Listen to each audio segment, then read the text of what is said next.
ಎಲ್ಲರಿಗೂ ನಮಸ್ಕಾರ. ಸೌಂದರ್ಯ ಲಹರಿ ಕಲಿಕೆಗೆ ತಮ್ಮೆಲ್ಲರಿಗೂ ಸ್ವಾಗತ. ಈ ದಿನ ಶ್ಲೋಕ 40 ಸೌಂದರ್ಯ ಲಹರಿಯ ಶ್ಲೋಕ 40ರಲ್ಲಿ ಏನಿದೆ ನೋಡೋಣ. ಮಣಿಪುರ ಚಕ್ರದಲ್ಲಿ ದೇವಿಯ ಧ್ಯಾನ, ಇದ್ರ ಬಗ್ಗೆ ನಾವು ತಿಳ್ಕೊಳ್ತಾ ಇದ್ದೀವಿ. ಮೊದಲಿಗೆ ಶ್ರೀ ಗಣೇಶಾಯ ನಮಃ, ಶ್ರೀ ಗುರುಭ್ಯೋ ನಮಃ. ಬನ್ನಿ, ಸೌಂದರ್ಯ ಲಹರಿಯ ಶ್ಲೋಕ 40 ಮಣಿಪುರ ಚಕ್ರದಲ್ಲಿ ದೇವಿಯ ಧ್ಯಾನ. ಈ ಶ್ಲೋಕದಲ್ಲಿ ಮೊದಲು ಪದಗಳನ್ನು ಎಂದಿನಂತೆ ಬಿಡಿಸ್ಕೊಳ್ತಾ ಅಭ್ಯಾಸ ಮಾಡಿ ನಂತರ ಶ್ಲೋಕವನ್ನು ಹೇಳೋದ್ರಿಂದ ಆದಷ್ಟು ನಮಗೆ ಬೇಗ ಅದನ್ನು ಹೇಳೋದಕ್ಕೆ ಅನುಕೂಲ ಆಗತ್ತೆ. ತಟಿತ್ವಂತಂ ಶಕ್ತಿಯ ತಿಮಿರ ಪರಿಪಂಥಿ ಸ್ಫುರಣಯ. ಮಹಾಪ್ರಾಣಗಳ ಕಡೆ ಗಮನ ಇರಬೇಕು. ಸ್ಫುರನ್ನಾನಾ ರತ್ನಾಭರಣ ಪರಿಣಧೇಂದ್ರ ಧನುಷಂ. ಇದಿಷ್ಟು ಒಂದೇ ಬರುತ್ತೆ ನೋಡಿ. ಸ್ಫುರನ್ನಾನಾ ರತ್ನಾಭರಣ ಪರಿಣಧೇಂದ್ರ, ಅದಷ್ಟು. ತವ ಶ್ಯಾಮಂ ಮೇಘಂ ಕಮಪಿ ಮಣಿಪೂರೈಕ ಶರಣಂ ನಿಷೇವೆ ವರ್ಷಂತಂ ಹರಮಿಹಿರತಪ್ತಂ ತ್ರಿಭುವನಂ. ಪದಗಳನ್ನ ನಿಧಾನಕ್ಕೆ ಹೇಳ್ತಾ ಜೋಡಿಸ್ಕೊಂಡು ಒಟ್ಟಿಗೆ ಒಂದ್ಸರಿ ಹೇಳೋದು ಹೇಗೆ ಅಂತ ಅಭ್ಯಾಸವನ್ನು ಮಾಡಿ ನಂತರ ಶ್ಲೋಕ ಹೇಳೋದು ತುಂಬ ಒಳ್ಳೆಯದು. ಈಗ ಶ್ಲೋಕ ಹೇಗಿದೆ ಅಂತ ನಾವು ಹೇಳೋ ಪ್ರಯತ್ನ ಮಾಡೋಣ. ತಟಿತ್ವಂತಂ ಶಕ್ತಿಯ ತಿಮಿರ ಪರಿಪಂಥಿ ಸ್ಫುರಣಯ ಸ್ಫುರನ್ನಾನಾ ರತ್ನಾಭರಣ ಪರಿಣಧೇಂದ್ರ ಧನುಷಂ ತವ ಶ್ಯಾಮಂ ಮೇಘಂ ಕಮಪಿ ಮಣಿಪೂರೈಕ ಶರಣಂ ನಿಷೇವೆ ವರ್ಷಂತಂ ಹರಮಿಹಿರತಪ್ತಂ ತ್ರಿಭುವನಂ. ಹೀಗೆ ಪದಗಳನ್ನ ನಾವು ಬಿಡಿಸ್ಕೊಂಡು ಶ್ಲೋಕವನ್ನು ಕಲ್ತ್ಕೊಳ್ತಾ ಹಾಗೆ ಪದಗಳ ಅರ್ಥವನ್ನು ಹೇಗೆ ಕೊಡುತ್ತೆ ಅನ್ನೋದನ್ನು ತಿಳ್ಕೊಳ್ಳೋಣ ಬನ್ನಿ. ಈ ಶ್ಲೋಕದಲ್ಲಿ ಭಗವತಿ ಅಂತ ದೇವಿಗೆ ಹೇಳ್ತಾ ಇರುವಂತಹದ್ದು, ಹೇ ಭಗವತಿ, ನಿನ್ನ ಮಣಿಪೂರೈಕ ಶರಣಂ ಅಂದರೆ ಮಣಿಪೂರ ಚಕ್ರವನ್ನು ಮುಖ್ಯ ಸ್ಥಾನವಾಗಿ ಉಳ್ಳಂತಹ ತಿಮಿರ ಪರಿಪಂಥಿ ಸ್ಫುರಣಯ ಅಂದರೆ ಕತ್ತಲೆಗೆ ಶತ್ರುವಾದ ಕಾಂತಿಯುಳ್ಳ, ಶಕ್ತ್ಯಾ ತಟಿತ್ವಂತಂ ಶಕ್ತಿ ಎಂಬ ಮಿಂಚನ್ನು ಉಳ್ಳಂತಹ, ಸ್ಫುರನ್ನಾನಾ ರತ್ನಾಭರಣ ಅಂದರೆ ಪ್ರಕಾಶಿಸುತ್ತಿರುವ ಅನೇಕ ವಿಧವಾದ ರತ್ನಗಳ ಆಭರಣಗಳಿಂದ, ಪರಿಣಧೇಂದ್ರ ಧನುಷಂ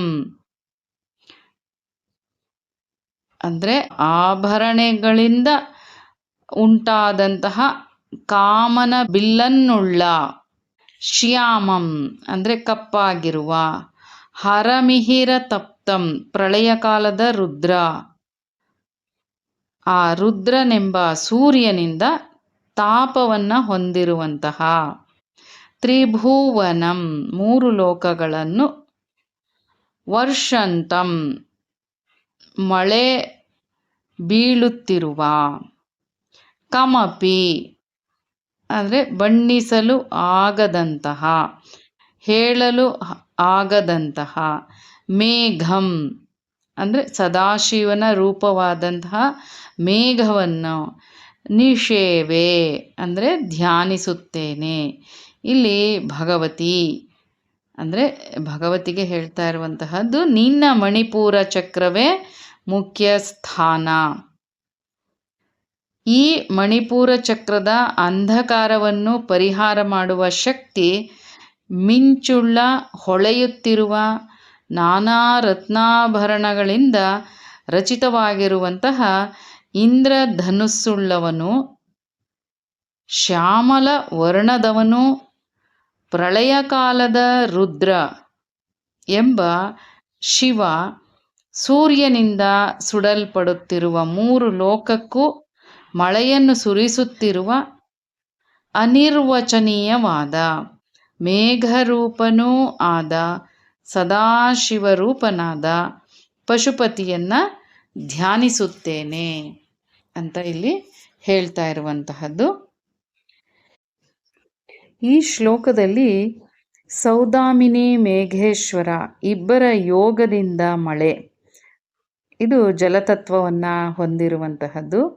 ಸೂರ್ಯ ಕಿರಣಗಳು ಮೇಘೇಶ್ವರನಲ್ಲಿ ಸೇರಿ ಜಲರೂಪವನ್ನು ಹೊಂದಿರುವಂತಹದ್ದು. ಚಂದ್ರನ ಉತ್ಪತ್ತಿಗೆ ಕಾರಣವಾಗಿರುವಂತಹದ್ದು. ಇಲ್ಲಿ ದೋಣಿಯೇ ಶ್ರೀಚಕ್ರ. ಈ ಶ್ರೀಚಕ್ರವು ನಮ್ಮನ್ನು ಮೋಕ್ಷ ಮಾರ್ಗಕ್ಕೆ ಕರೆದೊಯ್ಯುತ್ತದೆ. ಇಲ್ಲಿ ಮೋಡದ ರೂಪದಲ್ಲಿರುವ ಶಿವ, ಮಿಂಚಿನ ರೂಪದಲ್ಲಿರುವಂತಹ ದೇವಿ. ಇಲ್ಲಿ ಸ್ವಯಂ ಕತ್ತಲೆಯಾಗಿರುವ ಶಿವ ಅಂತ ಕೂಡ ಹೇಳುವಂತಹದ್ದಾಗಿದೆ. ಯಾವ ಕಿರಣಗಳಿಂದ ಸೂರ್ಯ ಉರಿಯುತ್ತಾನೋ ಅದೇ ಸೂರ್ಯ ಮಳೆ ಸುರಿಸುವವನು ಅಂತ ಕೂಡ ನಾವಿಲ್ಲಿ ತಿಳ್ಕೊಳ್ಬಹುದು. ಈ ಶ್ಲೋಕದಲ್ಲಿ ಶಿವನಿಗೆ ಮೇಘೇಶ್ವರ, ದೇವಿಗೆ ಸೌದಾಮಿನಿ ಅಂತ ಹೇಳ್ತಾ ಇರುವಂತಹದ್ದು. ಮಣಿಪೂರ ಚಕ್ರ ಅಗ್ನಿತತ್ವಕ್ಕೆ ಪ್ರಧಾನವಾಗಿರುವಂತಹದ್ದು. ಸಪ್ತಸ್ವರಗಳಲ್ಲಿ ಪಂಚಮ ಸ್ವರಕ್ಕೆ ಪ್ರಾಧಾನ್ಯತೆ. ಸಪ್ತ ವ್ಯಾಹೃತಿಗಳಲ್ಲಿ ಸುಮ ವ್ಯಾಹೃತಿ ಸೂಚಕವಾಗಿ, ಸಪ್ತ ಮಾತೃಕೆಯರಲ್ಲಿ ವಾರಾಹಿ ದೇವತೆಯಾಗಿ ಇರುವಂತಹದ್ದು. ಮಣಿಪೂರ ಚಕ್ರದಲ್ಲಿ ದೇವಿ ಲಾಕಿನಿ ಶಕ್ತಿ ರೂಪದಲ್ಲಿ ನೆಲೆಸಿರ್ತಾಳೆ. ಲಾಕಿನಿ ಅಂದರೆ ತಪಸ್ಸನ್ನು ನಾಶ ಮಾಡಿ ಶ್ರೇಷ್ಠವಾದ ಸತ್ವವನ್ನು ಅನುಗ್ರಹಿಸುವವಳು ಅಂತ ಹೇಳುವಂತಹದ್ದು. ಮಣಿಗಳಿಂದ ಕೂಡಿರುವ ಚಕ್ರ ಮಣಿಪೂರ ಚಕ್ರ. ಮಣಿಗಳು ಅಂದರೆ ಐಶ್ವರ್ಯಗಳು, ಧನ ಸಂಬಂಧ ಸಿದ್ಧಿಗಳು. ಇವನ್ನು ನಾವು ಇಲ್ಲಿ ಮಣಿಪೂರ ಅಂತ ಹೇಳುವಂತಹದ್ದು. ನಾಭಿ ಸ್ಥಾನದಲ್ಲಿರುವಂತಹ ಚಕ್ರವಾಗಿರುತ್ತೆ. ಲಲಿತಾ ಸಹಸ್ರನಾಮದಲ್ಲಿ ಮಣಿಪೂರ ಅಂತ ರುದಿತ ಅಂತ ದೇವಿಯನ್ನು ವರ್ಣನೆ ಮಾಡಿರುವಂತಹದ್ದು. ಈ ಶ್ಲೋಕ ನಮ್ಮೆಲ್ಲರಿಗೂ ಗೊತ್ತಿರುವಂತಹದ್ದೇ. ಮಣಿಪೂರ ಚಕ್ರದ ವಿವರಣೆ ಅದರಲ್ಲಿ ಬರುತ್ತೆ. ಮಣಿಪೂರಾಬ್ಜ ನಿಲಯ ವದನತ್ರಯ ಸಂಯುತ ವಜ್ರಾಧಿಕಾಯುಧೋಪೇತ ಡಾಮರ್ಯಾದಿ ಭಿದಾವೃತ ರಕ್ತವರ್ಣ ಮಾಂಸನಿಷ್ಠ ಗುಡಾನ್ನ ಪ್ರೀತಮಾನಸ ಸಮಸ್ತ ಭಕ್ತ ಸುಖದ ಲಾಕಿನ್ಯೆಂಬ ಸ್ವರೂಪಿಣಿ ಅಂತ ನಾವು ಲಲಿತಾ ಸಹಸ್ರನಾಮದಲ್ಲಿ ಹೇಳ್ಕೊಳ್ತೀವಿ. ಅದನ್ನು ನಾವಿಲ್ಲಿ ತಿಳ್ಕೊಳ್ಬಹುದು. ಈ ಶ್ಲೋಕವನ್ನು ಪುನಃ ಪುನಃ ಪಠನೆ ಮಾಡೋದ್ರಿಂದ ಇಷ್ಟಾರ್ಥವು, ನಮ್ಮ ಇಷ್ಟಾರ್ಥ ಏನಿದೆ ಅನ್ನೋದು ನಮ್ಮ ಸ್ವಪ್ನದಲ್ಲಿ ಕಾಣಿಸುತ್ತೆ ಅಂತ ಕೂಡ ಹೇಳ್ತಾರೆ. ಹೀಗೆ ಸೌಂದರ್ಯ ಲಹರಿಯ 40ನೇ ಶ್ಲೋಕ ಒಂದು ಚಿಕ್ಕದಾಗಿ ತಿಳ್ಕೊಳ್ಬಹುದು ಅಂದರೆ ಈ ಥರ ಇರುತ್ತೆ. ಇದರಲ್ಲಿ ನಾವು ಪದಗಳನ್ನು ಬಿಡಿಸಿ ಶ್ಲೋಕವನ್ನು ಹೇಳ್ತಾ ಹಾಗೆ ಆ ಪದಗಳ ಅರ್ಥ ಮತ್ತು ತಾತ್ಪರ್ಯವನ್ನು ಚಿಕ್ಕದಾಗಿ ತಿಳ್ಕೊಂಡಿದ್ದೀವಿ. ಈ ಶ್ಲೋಕವನ್ನು ಪದೇ ಪದೇ ಅಂದರೆ ಪುನಃ ಪುನಃ ಪಠನೆ ಮಾಡೋದ್ರಿಂದ ಭವಿಷ್ಯ ಜ್ಞಾನದ ಪ್ರಾಪ್ತಿ ಉಂಟಾಗತ್ತೆ ಅನ್ನೋದನ್ನು ತಿಳ್ಕೊಳ್ಬಹುದು. ಇದು ತಮ್ಮೆಲ್ಲರಿಗೂ ಇಷ್ಟ ಆಗಿದೆ ಅಂತ ನಾನು ಭಾವಿಸ್ತೀನಿ. ಮತ್ತೆ ಸಿಗೋಣ ನಮ್ಮ ಮುಂದಿನ ಶ್ಲೋಕದಲ್ಲಿ.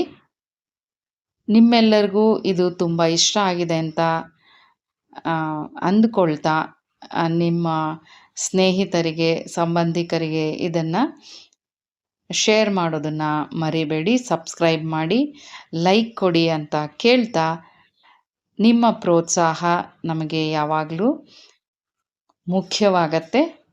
ಹಾಗೆ ಕಮೆಂಟ್ಸ್ ಮಾಡೋದನ್ನು ಮರಿಬೇಡಿ. ಮತ್ತೆ ಸಿಗೋಣ ಮುಂದಿನ ಶ್ಲೋಕದಲ್ಲಿ. ತಮ್ಮೆಲ್ಲರಿಗೂ ವಂದನೆಗಳೊಂದಿಗೆ ತಮ್ಮೆಲ್ಲರಿಗೂ ಧನ್ಯವಾದಗಳು.